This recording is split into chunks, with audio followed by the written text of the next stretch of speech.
नमस्कार, बहुत बहुत स्वागत है आपका। मैं हूं आपके साथ ऋतु ज्ञानवानी। आप देख रहे हैं न्यूज़ 18 का डिजिटल प्लेटफॉर्म। ना जाने ज़माना क्या चाहता है हमसे, हर कोई हमें आजमाना चाहता है। ये कहावत बिल्कुल सटीक बैठती है महाकुंभ से चर्चा में आई हर्षा रिछारिया पर, क्योंकि वो हमेशा कहती रहीं कि ज़माना मुझे आजमा रहा है, कह रहा है कि तुम नाटक कर रही हो, सिर्फ हेडलाइन में बनने के लिए सब कर रही हो, चर्चाओं में आने के लिए सब कर रही हो। पर आज जो हर्षा रिछारिया ने जो कहा था वो आज करके दिखाया है। आज उन्होंने संन्यास ले लिया है, धर्म का रास्ता जो उन्होंने चुना था। और महाकुंभ में जब चर्चा में आई तब से ही लगातार उन पर कई लोग सवाल उठा रहे थे, कोई इल्ज़ाम लगा रहा था। इसी बीच आज वो दिन बेहद खास हर्षा रिछारिया के लिए, जब उन्होंने संन्यास का रास्ता अपना लिया और खुद का पिंडदान कर दिया। अब वो हर्षा नंदगिरी कहलाएंगी। जी हाँ, हर्षा रिछारिया जो महाकुंभ में चर्चा में आई थी और लगातार चर्चाएं होती रहीं कि आखिर वो कौन है, इतनी सुंदर साध्वी कौन है, कहाँ से आई हैं। और उसके बाद लगातार अलग अलग बयान, अलग अलग तारीफ़ें और अलग अलग लेग पुलिंग की तस्वीरें भी आपने देखी। अब ये जानकारी सामने आई है कि हर्षा रिछारिया ने संन्यास ले लिया है। संन्यास की राह पर वो आगे चल पड़ी हैं। धर्म का रास्ता जो उन्होंने अपनाया था वो छोड़ा नहीं है, क्योंकि ये सफ़र उनका बहुत कठिन रहा। बीच बीच में आपने कई बार देखा वो सोशल मीडिया पर आकर अपना दर्द भी बयां करती रहीं कि किस तरह से लोग उन पर टिप्पणियाँ करते हैं, उन्हें परेशान करते हैं, अलग अलग तरह के मैसेज करते हैं, कमेंट बॉक्स में अलग अलग तरह के मैसेज करते हैं, ईमेल्स के ज़रिए अलग अलग तरह की बातें कही गई। और कहीं ना कहीं उन्होंने कहा कि मानसिक तनाव देने के काम जो है ये सभी लोग कर रहे हैं। और आखिरकार आज वो दिन आया जब उन्होंने संन्यास लिया, क्योंकि वो कह रही थी कि मैं सत्य के रास्ते पर हूँ और इसी तरह लोग मुझे परेशान करेंगे। मैंने जो प्रण लिया है, जो ठान लिया है, जो धर्म का रास्ता चुना है, उसी पर मैं हमेशा रहूँगी, आगे बढ़ती रहूँगी। पर हाँ, उनसे ये सवाल हमेशा किया गया क्या आप साध्वी हैं, क्या आप साध्वी बनी रहेंगी। उन्होंने हमेशा इस चीज़ से इनकार किया था कि नहीं, मैं साध्वी नहीं हूँ, मेरे कोई संस्कार नहीं हुए हैं। पर अब संन्यास जब उन्होंने ले लिया है तो वो अब हर्षा नंदगिरी कहलाएंगी। उनका सफ़र बेहद ही मुश्किल भरा रहा। वो हर बार कहती रहीं कि मुझे अलग अलग तरह से ट्रोल किया गया, परेशान किया गया, पर मैंने हिम्मत नहीं हारी।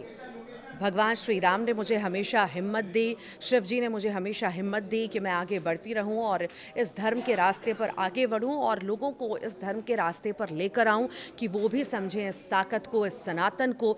सनातन शेरनी वो खुद को कहती हैं और आज भी वो वही कहती आई कि हाँ, मैं सनातन शेरनी हूँ और मैंने संन्यास ले लिया है। धर्म की राह पर इसी तरह आगे बढ़ती रहूँगी और अपने धर्म के लिए काम करती रहूँगी, सनातन के लिए काम करती रहूँगी, चाहे कोई कितनी भी बातें करें। आज मैंने दिखा दिया, उन्होंने कहा नहीं पर उन्होंने दिखा दिया कि हाँ, वो सच में धर्म की राह पर ही चल रही थी, इसीलिए उन्होंने संन्यास लिया है।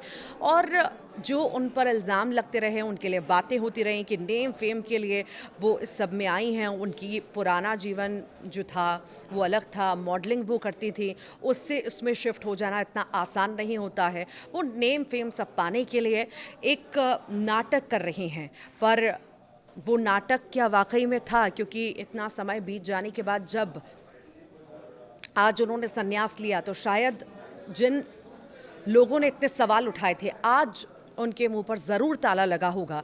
क्योंकि आपने तस्वीरें देखी थी, लगातार लोग अलग अलग तरह की तस्वीरें, उनकी पुरानी तस्वीरें उठा उठा के पोस्ट कर रहे थे और अलग अलग तरह की चीज़ें उस पर कह रहे थे। उस पर साफ तौर से हर्षा रिछारिया ने कहा था कि पुराना जीवन बीत चुका है, पास्ट को कब तक सोचा जाएगा। आज अगर मेरे अंदर बदलाव आया है तो क्यों ना इस बदलाव को लेकर के मैं आगे भी चलूं और लोगों के अंदर भी ये बदलाव लेकर आऊं। अगर मैंने सनातन अपनाया है तो मैंने क्या गुनाह कर दिया है?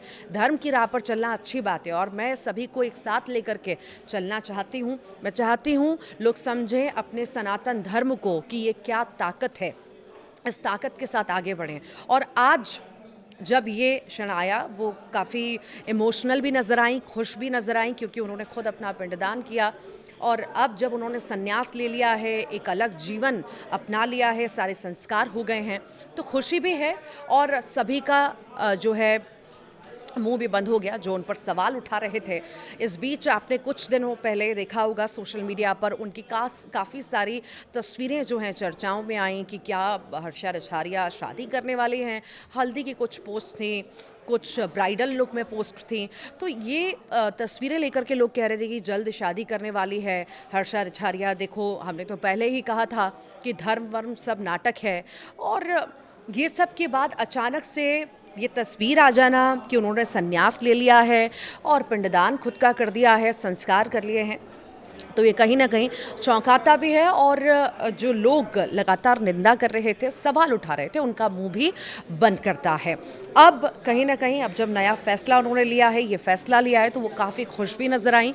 और इस नए जीवन में, नए जीवन को पाकर अब आगे बढ़कर वो इस धर्म के रास्ते पर चलेंगी, सनातन को आगे बढ़ाएंगी, लोगों को इस राह पर ज़्यादा से ज़्यादा इकट्ठा करके ले जाएंगी कि लोग भी सनातन की ताकत समझें और इसमें आगे बढ़ सकें। आप क्या सोचते हैं, ज़रूर बताइएगा। हमारे साथ में हर्षानंद गिरी जी भी हैं, उनसे भी बात करेंगे।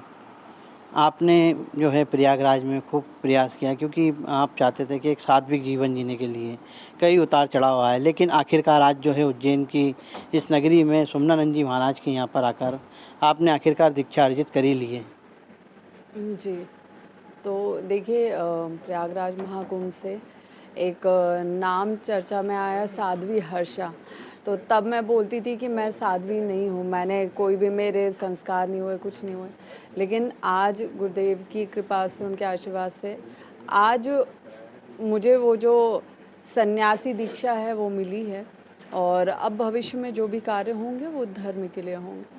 नया नाम मिला है, अब जो है सनातन की तरफ बढ़ेंगे और क्योंकि सनातन का प्रचार प्रसार करना है, सनातन की ओर लोगों को आकर्षित करना है, तो क्या अब नई राह रहेगी?